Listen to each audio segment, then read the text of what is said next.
성도 여러분, 거침없는 은혜라는 책에 보면은요, 우리는 어떻게 살아야 하는가? 놀라워하며 살아야 한다. 오늘날 가장 중대한 문제는 무감각이다. 놀라운 마음을 잃었다. 기쁜 소식이 더 이상 기쁘지 않은 괜찮은 소리로 변화되었다. 우리의 예배도 축제보다는 장례식에 가깝다.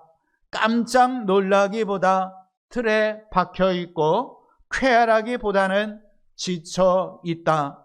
지독한 무감각의 공식은 은혜에 맞서 자신을 방어할 때이다 라고 기록하고 있어요. 반대로 지독한 영적 무감각을 없애는 확실한 방법이 있다. 그것은 온 세상에 예수님의 이야기를 전하고 또 전하는 것이다.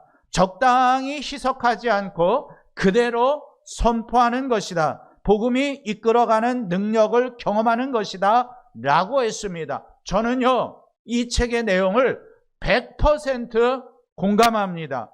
또한 여기에 한 가지 더 추가하고 싶은 이야기가 있습니다. 십자가와 부활, 천국과 지옥은 적당히 미화시켜 말하는 것이 아니라 있는 그대로 고난과 부활의 기쁜 소식을 선포하는 것이다. 여러분 공감하십니까? 예, 오늘 이 내용을 근거로 저는 말씀을 선포하려고 합니다. 오늘 말씀이 선포될 때에요, 무감각에 빠진 우리의 모습이 슬퍼할 때 슬퍼하고 기뻐해야 할 때 기뻐하고 아멘으로 화답해야 할 때 아멘으로 화답할 수 있는 우리 모두가 되기를 다시 한번 주님의 이름으로 축복합니다. 오늘 본문은 동일한 표적에 다른 반응을 보인 두 무리에 대하여 말씀하고 있습니다. 하나님께서 주신 말씀을 받을 때에 우리 가족이 취해야 할 믿음의 자세를 돌아볼 수 있는 시간이 되었으면 좋겠습니다. 죽은 자가 살아날 수 있습니까?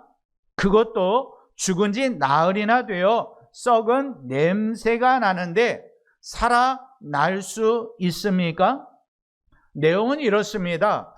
나사로의 죽음과 늦게 찾아오신 예수님의 방문에 마르다는요, 주께서 여기 계셨더라면 우리 오라비가 죽지 아니하였겠나이다 라는 말을 합니다. 입이 이만큼 튀어나왔겠죠. 믿음이 좀 그래도 좋았던 마리아 역시도 주님, 주께서 여기 계셨더라면 내 오라비가 죽지 아니하였겠나이다 하면서 뭐예요? 입이 이만큼 튀어나왔습니다. 또 어떤 이는요, 저가 맹인의 눈은 뜨게 하였으나 이 나사로를 죽지 않게 할 수는 없었더라 라고 하면서 비아냥거리는 사람도 있습니다. 오늘의 본문 바로 앞에 내용들을 보면은요, 모두가 예수님의 능력을 믿지 않았어요. 마르다도 마리아도 무리들도 죽은 나사로 앞에 나온 예수 그리스도에 대해 그 죽은 나사로를 살릴 수 있을 것이다라는 믿음이 전혀 없었습니다. 그래서 이렇게 불평하고 저렇게 불평하면서 입만 이렇게 나와 있어요. 주님이 조금만 빨리 오셨으면 우리 오라비가 죽지 않았을 터인데 그러고 있는 거예요. 그런데 예수님께서요, 나사로의 무덤 앞으로 가셔서 나사로야 나와라 이렇게 말씀하지 않으셨겠습니까? 나와라 했는데 나왔겠어요? 안 나왔겠어요? 나왔어요. 죽은 나사로가 살아났습니다. 이 사건으로 다시 말해서 예수님께서 나사로를 살리신 일을 본 유대인들이 믿게 되었다라고 오늘 본문에서 말씀하고 있는 거예요. 이 말은요, 뭔가 하면은 예수님이 오셨음에도 불구하고 모든 무리들이 믿지 않고 있었는데 예수님께서 나사로를 살리자 많은 유대인들이 믿기 시작하였더라. 할렐루야. 이 무리 안에는 바로 여러분 같은 분들이 계셨을 것 같아요. 하지만 종교 지도자들은요, 예수님을 죽이기로 작정하고 모의하게 됩니다. 동일한 표적에 다른 두 부류의 반응이 나타나고 있는 것입니다. 오늘 우리는 당시의 상황을 이렇게 쭉 살피면서 우리 가족은 과연 어떤 부류의 사람들이 되어야 할지 판단하고 결단하고 기도할 수 있는 복된 시간이 되기를 소망합니다. 첫 번째, 예수님을 죽이려고 모의하는 자들이 있었습니다. 대제사장들과 바리새인들은요, 공회에 모여 예수님께서 나사로를 살리신 사건을 듣고 이 사람이 많은 표적을 행하였으니 우리가 어떻게 할까? 상을 줄까? 어떻게 높일까? 어떻게 인정할까라는 것이 아니었습니다. 저들은 매우 긴장한 모습이었습니다. 저들의 관심은요, 예수님께서 죽은 자를 살리신 사건에 있지 아니하고 자신들의 권위에 있었던 것입니다. 무리들이 자신들의 권위보다 예수님의 권위를 더 인정하는 것을 두려워했던 것입니다. 예수님의 능력 행하심을 들으며 시기심이 일어났던 것입니다. 결국 이날로부터는 그들이 예수님을 죽이기로 뭐하였더라? 모의하였더라 라고 성경은 기록하고 있습니다. 저들은 예수님을 통해 드러나는 하나님의 영광이 아닌 자신들의 영광에 더 집중하고 있습니다. 본래 저들의 사명, 종교 지도자들의 사명, 직분자들의 사명은 무엇입니까? 백성들로 하여금, 성도들로 하여금 하나님의 영광을 위하여 살도록 이끄는 사명자입니다. 하지만 지금 저들은요, 하나님의 영광을 위한 예수 그리스도의 사역을 외면하고 있습니다. 세속적이며 이기적인 자신들의 욕망에 사로잡혀 있습니다. 영적으로 매우 무감각해져 있습니다. 죄에 대한 불감증에 빠져 있습니다. 이는 십자가 고난의 메시지를 들어도 눈물이 나지 않고요, 부활의 소식을 들어도 기쁨이 없는 경우와 같습니다. 이때에 하나님께서는 그 해에 대제사장인 가야바를 통해 너희가 아무것도 알지 못하는 도다. 또 요한복음 10장 50절에 뭐라고 말씀하고 있습니까? 시작. 한 사람이 백성을 위하여 죽어서 온 민족이 망하지 않게 되는 것이 너희에게 유익한 줄을 생각하지 아니하는도다 라고 말씀하고 있습니다. 가야바는요, 예수님께서 죽으셔야 온 민족이 살아날 수 있음을 선언했습니다. 그런데 우리가 말씀을 묵상하면서 조금 조심해야 되는 부분 중에 하나는요, 그렇다 하여서 예수님의 십자가와 부활을 그가 의미하면서 그 영광을 위해, 그 사역을 위해, 그 하나님의 계획을 위해 얘기한 것이 아니다라는 거예요. 십자가와 부활이라는 이 영적인 의미를 그가 깨닫고 말한 것이 아닙니다. 이는 하나님께서 의도하신 이중적 의미가 담겨 있는 것입니다. 가야바는요, 자기가 원하는 것, 자기가 뜻하는 것, 그 무리들을 이끌 이야기를 하였는데 그 이야기가 결국에는 하나님께서 계획하신 예수 그리스도의 죽으심과 부활로 향하게 되었다라는 이 이중적 의미가 담겨 있습니다. 이는 예수님을 메시아로 인정한 것이 아닙니다. 그리스도께서, 다시 말해서 그의 표현대로 하면 이 예수가 백성을 선동하여 반로마 폭동을 일으킬 자로 간주했던 것입니다. 때문에 예수는 반드시 죽어야 한다며 공회원들을 선동하는 이야기입니다. 하지만 하나님께서는요, 가야바의 마음과는 달리 그의 입술을 통하여 예수 그리스도의 대속적 죽음을 말씀하신 것입니다. 그렇다면 가야바의 말처럼 저들이 그리스도를 죽임으로 유대 땅에 평화가 왔습니까? 아닙니다. 그의 선택은요, 평화의 길이 아닌 혼란과 불안의 길이었습니다. 안전한 길이 아니라 망하는 길이었습니다. 저들이 예수 그리스도를 십자가에 죽인 후 유대 사회는요, 바라바와 같은 폭군들이 많이 발생했습니다. 저들은 폭동을 일으켰고요, 이에 염증을 느낀 로마는 유대를 아예 초토화할 것을 결정했습니다. 주 70년경 티투스 장군이 유대인 약 110만 명을 학살했습니다. 이때 성전이 파괴되었고요, 이스라엘 백성들은 노예로 끌려갔고요, 그나마 남은 백성들은요, 뿔뿔이 흩어지게 되었습니다. 여러분, 이 가야바를 보면서 무엇을 느낍니까? 이처럼 지도자의 위치는 나라의 운명을 좌우할 만큼 중요합니다. 특히 국가 지도자는 더욱 그렇습니다.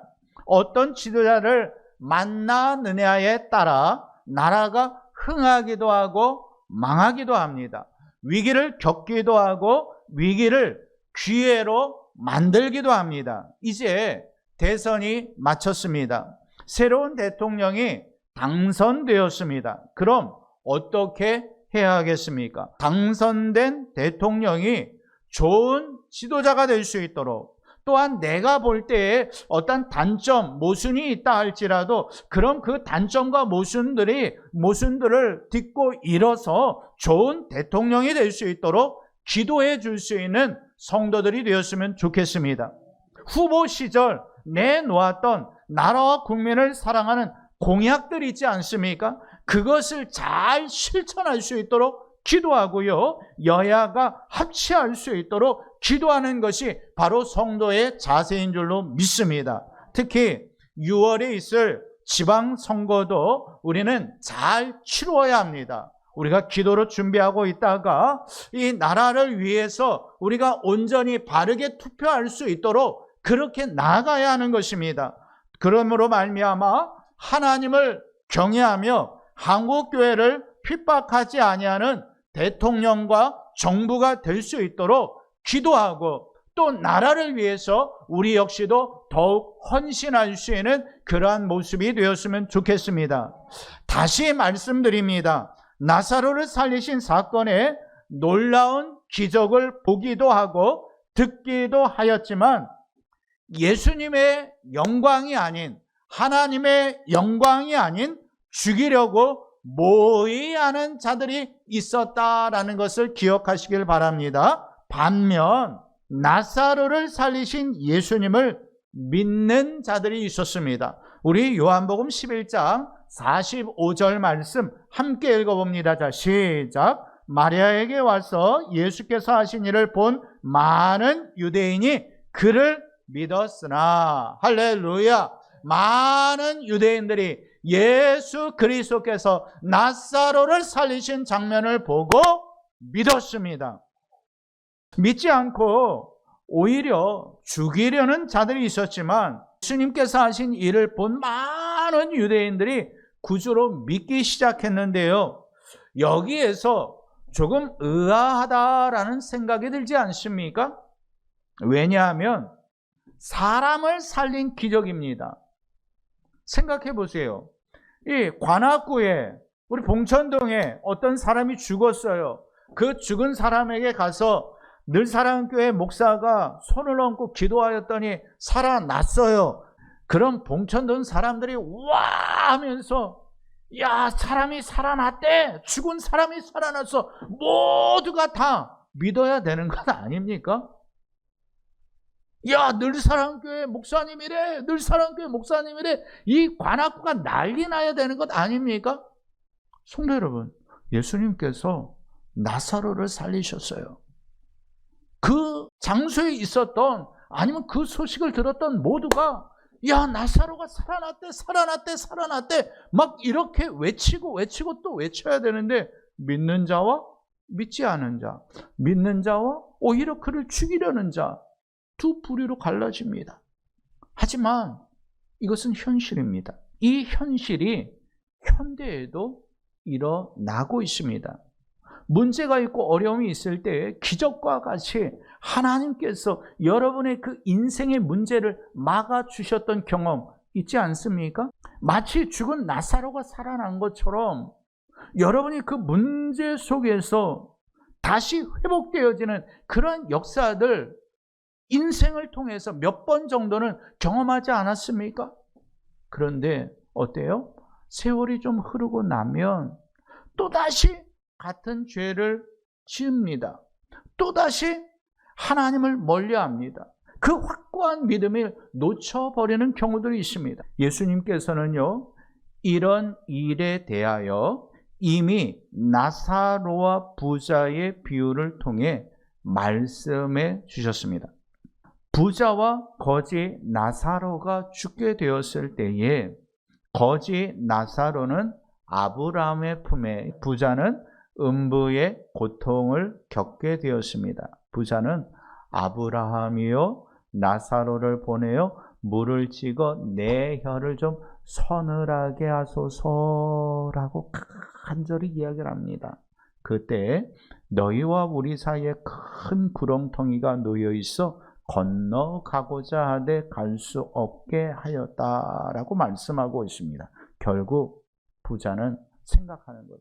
야, 나는 결국 내 인생 이곳 지옥에 떨어졌으니까 끝이다. 하지만 아직 죽지 아니한 아버지의 집에 형제들이 있는데 그들만은 좀 구원하여 주소서라고 이야기를 해요.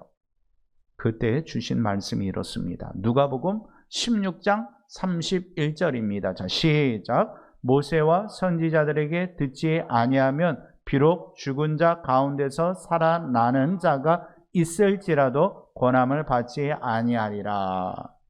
뭐예요? 죽은 사람이 다시 살아나서 전한다 할지라도, 다시 살아난다 해도 그들이 믿지 않아야 할 것이다. 즉 믿는 자가 있는가 하면 믿지 아니하는 자가 있을 수 있다라는 거예요. 결국 믿음은 표적이 아니라 은혜입니다. 이렇듯 예수님께서 죽었던 나사로를 살리셨지만 믿지 아니할 뿐 아니라 바리새인들에게 보고하러 간 자들이 있어요. 자, 여러분들 오늘 본문을 읽으시면서 약간 좀 뭔가 혼돈이 있을 수 있는데 잘 정리하셔야 됩니다.